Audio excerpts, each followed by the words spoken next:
आज के इस वीडियो में हमारा विषय है शुद्ध गीता छंद। सबसे पहले हम लोग देखेंगे शुद्ध गीता छंद लिखने के जो मूलभूत नियम हैं वो क्या हैं। उसके बाद हम इसका उदाहरण छंद देखेंगे। अगर आप छंद, गीत, कविताओं इत्यादि लेखन में बिल्कुल नए हैं और इनमें से मात्रा, गणना इत्यादि कुछ की भी जानकारी अगर आपको नहीं है, जो लोग बिल्कुल नए लोग जो आज पहली बार छंदों से संबंधित कोई वीडियो देख रहे हैं, उनको कहना चाहूँगा कि सबसे पहले मात्रा गणना वाला वीडियो प्लेलिस्ट में जाकर इस चैनल पर देख लीजिए। इससे आपको ये वीडियो समझने में आसानी होगी।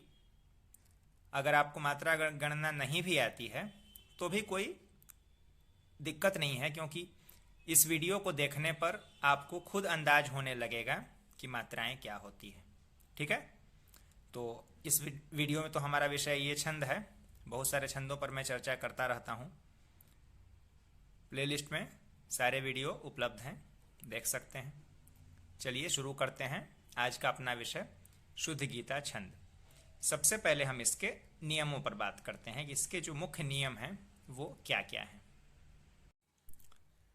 पिछले कुछ वीडियोज में मैंने छोटे छोटे छंदों को बताया है। ये जो शुद्ध गीता छंद है थोड़ा लंबा है, क्योंकि इसमें भी 4 पद तो हैं ही। 2-2 पदों का तुकांत भी है।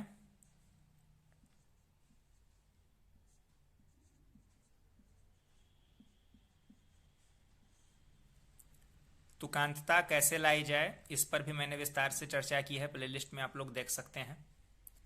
जिनको जानकारी नहीं हो या किसी तरह का कोई प्रश्न हो तुकांत शब्दों से संबंधित,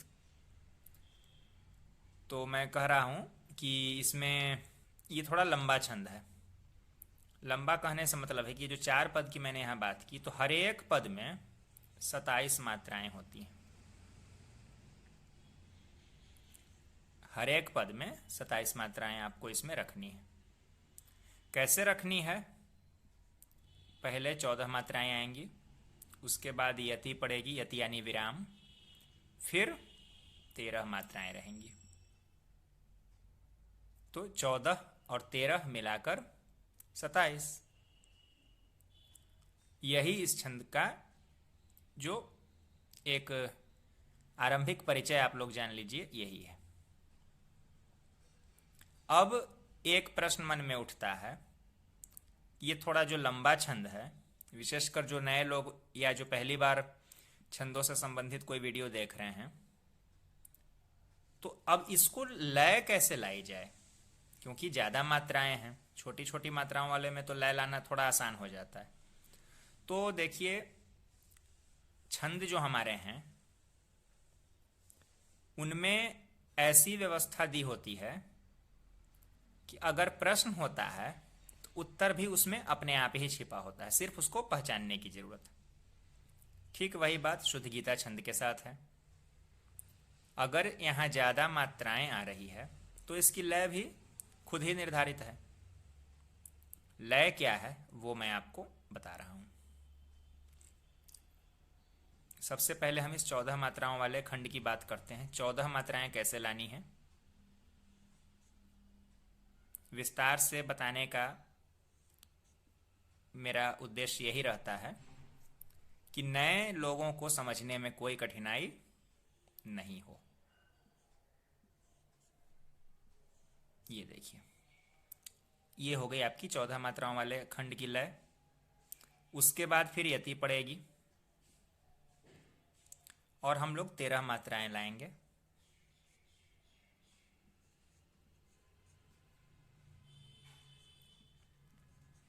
ये देखिए, बस यही लय है।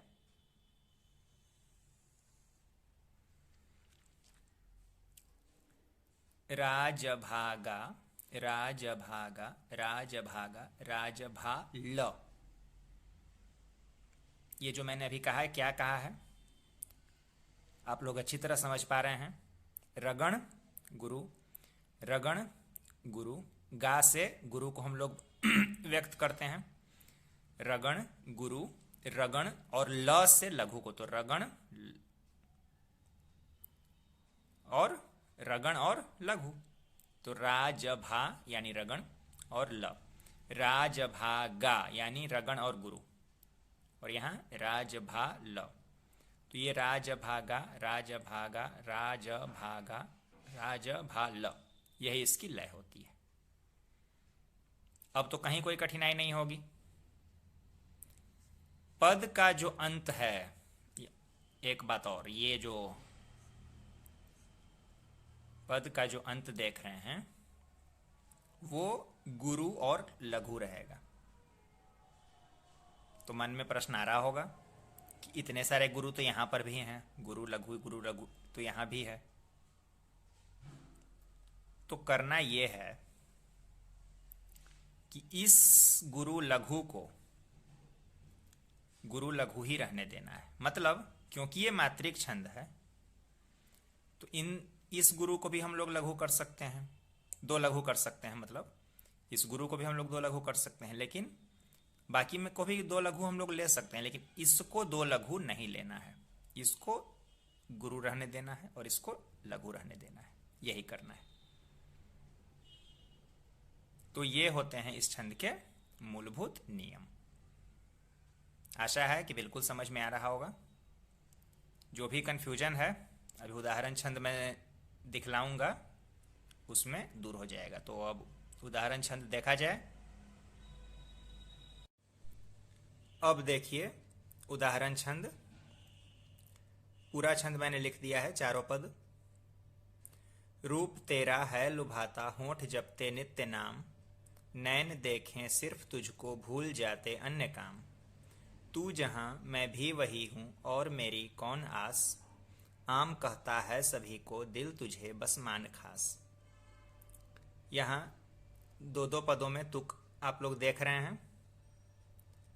हर पद का अंत 2-1 2-1 2-1 2-1 से हो रहा है।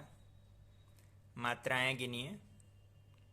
रूप तेरा है लुभाता होंठ जपते नित्य नाम, राज भागा राज भागा राज भागा राज भाल, बिल्कुल वही लय जो मैंने अभी बताई। बाकी 3 पदों में आप लोग अपने अभ्यास के लिए खुद गिन कर देखिए।